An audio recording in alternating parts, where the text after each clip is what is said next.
Bismillahirrahmanirrahim. Assalamu alaikum. Under the course of Economics and Financing of Education, it is going to be our lecture number 6 on the chapter The Individual Demand for Education.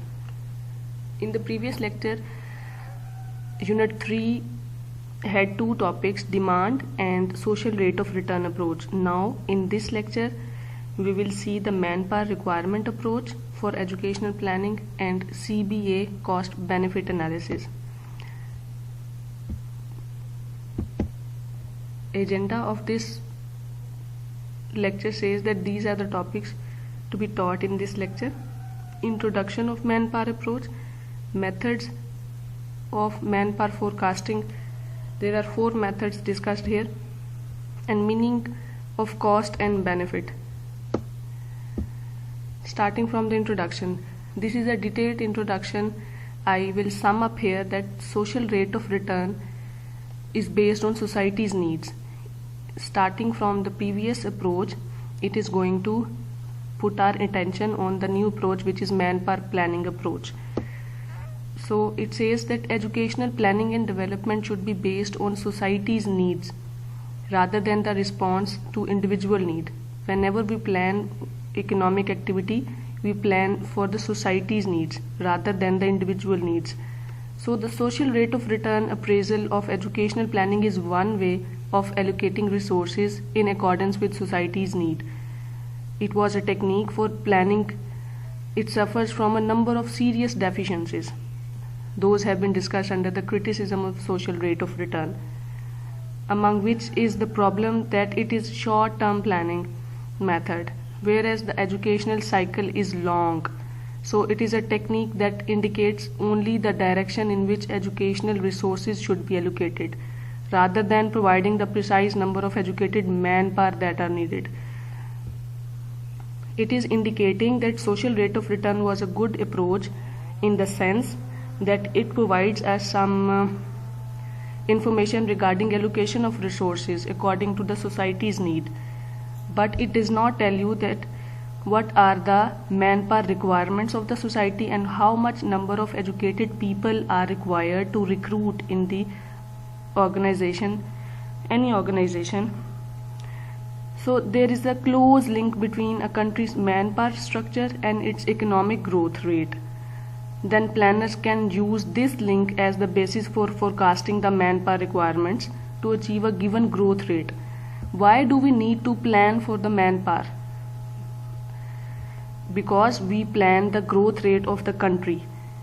Whenever we are planning the growth rate of the country, we need on planning basis some requirement that how much number of manpower required.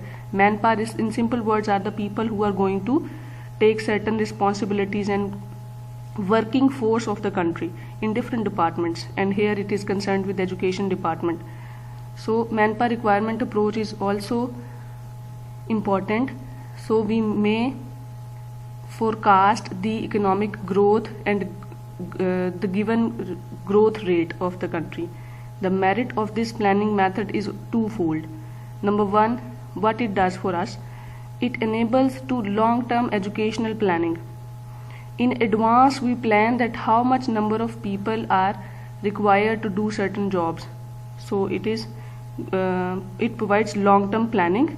Number two, it yields and results exact number of manpower required.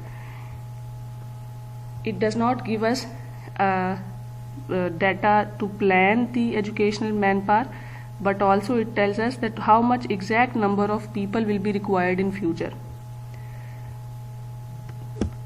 So there are some methods used to forecast the manpower. Manpower forecasting, who use the manpower requirements approach to planning, use demands in the second sense. So whenever we need to plan that how much number of educated people are required in future, we need to determine the demand of the society. So many people of a given skill or education are required to achieve a given growth target, so that we can rely on those people that they will try to achieve that growth rate on which they are recruited. This method of educational planning comes in a variety of forms, and here we will discuss the four methods. Number one is the employer's opinion method. We can ask simply through the employers that what do they plan, what kind of employers with qualification do they require. The incremental labor output ratio trend method. It tells us that through the trend method, through the trend, we can determine that what ratio of output is required. According to that ratio, we can plan the labor in the market. Number third, the density ratio method. It also tells us that by determining their ratios, we can employ the manpower. And the international comparison method tells us what are the trends practicing on a global basis. We can make them as a standard and we can follow that standard to meet the national requirements of a specific country.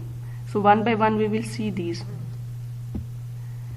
The employer's opinion method. This method simply consists of asking employers how many workers and of what kind they plan to employ in the next few years. So simply we can ask the boss of any organization or the heading force of any organization that what kind of qualification do they require in the manpower and what is the exact number they expect to be employed to employ the employees. Number second is the incremental labor output ratio trend method. You can break down the heading into different portions. Incremental means that is increasing, not a fixed number. Labor output means through labor what output ratio is required. So the term labor in this method refers to a particular labor category and output to industrial and national output. So what output do we expect? The trend in ratio of labor to output is used to estimate future manpower needs. So through this method, according to the industrial and national output, keeping in mind the output, we can plan the manpower. Number third is the density ratio method. This method uses so many techniques to apply and determine the ratios between different manpower planning, and those ratios are determined with one another. The example is given, the teacher and pupil ratio. According to the ratio of the pupils, teachers are required. We cannot say that this ratio has no link. There is a link, and even then there is a link between engineers and technicians. So they both cannot work without one another. Similarly, teacher and pupil has a link, and this ratio determines under this method. This method consists firstly of estimating stable fractions of the qualified manpower in the labor force of an economic sector, and secondly of applying this fraction to demographic forecast of the total labor force distributed among the various sectors. So basing on the stable fractions and some demographic forecast, we plan the manpower, and this ratio is depending upon their recipients and the givers or senders. Number fourth is the international comparison method. By its name, it is clear that we compare different trends operating under global scenario, and according to that comparison we determine some ratio of manpower in some specific context. This method presumes that there exist world manpower growth paths. According to these paths, we can determine the manpower. All a country's needs in order to achieve a given level of output. A given level of output means it is a somehow standard that international market provides you. To meet that standard, we need to examine the manpower distribution of a country that has that output which is planned earlier, and plan achieve a similar manpower structure. According to the standard given by international marketplace, we need to determine that what number of manpower is required to achieve that level of output. So these were the 4 methods of employing or recruiting the manpower or manpower planning. Now going towards the second approach to be discussed in this lecture, that is cost benefit analysis. Cost benefit analysis is also called CBA. The cost benefit analysis concept ये होता क्या है? Cost benefits analysis CBA, sometimes called benefit cost analysis BCA, is a systematic process for calculating and comparing benefits and cost of a project, decision or government policy. So we plan and measure different alternatives and we see that what cost will produce what kind of benefits by applying this approach or analysis. Cost benefit analysis concept, it says it has 2 major purposes. Number 1, to determine if it is a sound investment or decision with its clear justification and feasibility. Whenever we need to spend some money on a project, we are bound to investigate the alternatives, and as well as we are bound to investigate whether that investment is a sound investment. Then we take a good decision. And justification and feasibility means that we are clear about the utility or feasibility of that investment. We will not having any regret at the end of the day that why did we spend on that project. So with a clear justification and estimating how likely it will give you benefits in future, we invest. To provide a basis for comparing projects. This is already been discussed in the previous lectures as well, that whenever we need to spend or invest something, there are so many alternatives. Among those we have to choose the best one. So the comparing projects means that there are so many projects and we can compare one with the other, and in this comparison we come up with the clear information that which project is going to be more beneficial in terms of economic. It involves comparing projects and the total expected cost of each option against the total expected benefits to see whether the benefits overweigh the cost, and if yes, then how much. So it tells you on the basis of CBA analysis we can measure the benefits, and we can also see that what are the benefits if they outweigh. Outweigh means that benefits are higher than the cost you invested, and those benefits must be much in number, higher in number. And it says that there are other techniques, those are included in cost benefit analysis. Cost benefit analysis technique include CEA, cost effective analysis, cost utility analysis, economic impact analysis, and social rate on investment analysis. These are the names of 4 other analysis techniques which are used under CBA, cost benefit analysis. Now we will see the process. How does it work? The following is a list of steps that comprise a generic cost benefit analysis. It does not run in one stage. There are steps. Number 1, you list all the alternative projects. Among those you have to choose before running before taking a decision. CBA says it has some steps. Number 1, listing out all the alternative projects. Number 2, list of stakeholders. Who are the stakeholders? The people who are directly benefited by the profit or loss of any organization are the stakeholders. So you need to plan their benefits and losses.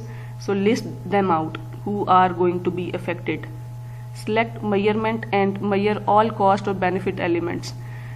So in all cases, all total cost and total benefit elements should be listed out and measured. Predict outcome of cost and benefit over relevant period of time. It is very important that relevant period of time says investment today may be a good investment for present time, in future that may not be a good investment. So with the passage of time, economy is keep on changing, so we determine the present or relevant time period value of something. Time is important. Then there are 4 other steps. Convert all cost and benefits into common currency, because whenever we need to plan and measure the benefit, they should be in common currency, so we can measure it in relation to the cost we invested. Apply discount rate. So this is a technique where we applied discount rate. It is further explained here कि what does it mean. जो रियायती कीमत हमें मिल जाती है किसी चीज़ के ऊपर जो हमें छूट मिल जाती है, in the sense that a discount rate is a number that is usually reported in percentage terms that essentially tells the analyst how much someone prefers resources now instead of in future. So present investment will give you what will be your preference to invest presently. The larger the discount rate, the larger the preference for consuming goods and services now. तो जितना discount rate बढ़ जाएगा उतनी ही present में goods and services की में consumption की preference बढ़ती जाती है. तो ये इसका एक फॉर्मूला होता है, apply discount rate, which is not relevant to report here in the context of economics of education, because discount rate formula require certain ratios, but here the concept of discount rate is to be learned only. Next is calculate present value of project options. So you need to know what is the present value of the project. We have talked earlier as well that present value, why it is important to determine the present value, because economy is changing time by time, day by day, and the present value of a project is meaningful because it may lose or it may increase its value in future or in past. So present value is important. And second last is perform sensitivity analysis. Under this we determine that what others independent variables are affecting our decision under a specific condition. So sensitivity analysis and discount rate, these both are performed and at the end adopt recommended choice. These are the 9-step procedure through which we can run a CBA analysis, and at the end we adopt the recommended choice, that whether that project is useful and that give you some good benefit in the future or not. Valuation. It is the concept that CBA attempts to measure the positive or negative consequences of a project, which may include, it does not only tell you that where and how much benefit you are going to achieve, but it also measures the both positive and negative consequences, in the sense that it measures effect on users or participants. In case we take this project, what will be the effect of this project on the participants and users of these services or goods. Number 2, effect on non-users and non-participants, or you can in simple words say the people who are not involved in that project, how likely they are going to be affected with this project. Number 3 is externality effects. Externality is also the outside factors, the third party, how likely, which is not directly related with the profit or loss, but it is there. Externalities are so many, are of positive and negative types. So the simple example is that if a person does smoking, so he is harming himself. So we can measure his smoking tendency with his health ratio. But similarly, that smoker is creating negative effects around his surroundings. So it is the externality effect. Lastly, option value or other social benefits. So it also tells that what will be the other social benefits if we take that project. Time and discounting. It tells you that CBA usually tries to put all relevant costs and benefits on a common temporal footing using time value of money calculation. So presently, on present grounds, what will be the investment and what will be the benefit of that investment in money calculation terms. This is often done by converting the future expected streams and cost and benefits into a present value amount using a discount rate. So it says that whatever the benefit will be achieved in future, that will be reported in present value ratio. That amount will be reported according to the present value of the cost. So in this lecture we have read about two main approaches of measuring the utility of any project, that is cost benefit analysis and manpower planning approach. It tells that how likely we can plan the manpower, and we can, according to this analysis, we can recruit the required number of educated people in the organization. This is the end of your chapter number 3. Good luck for your future learning.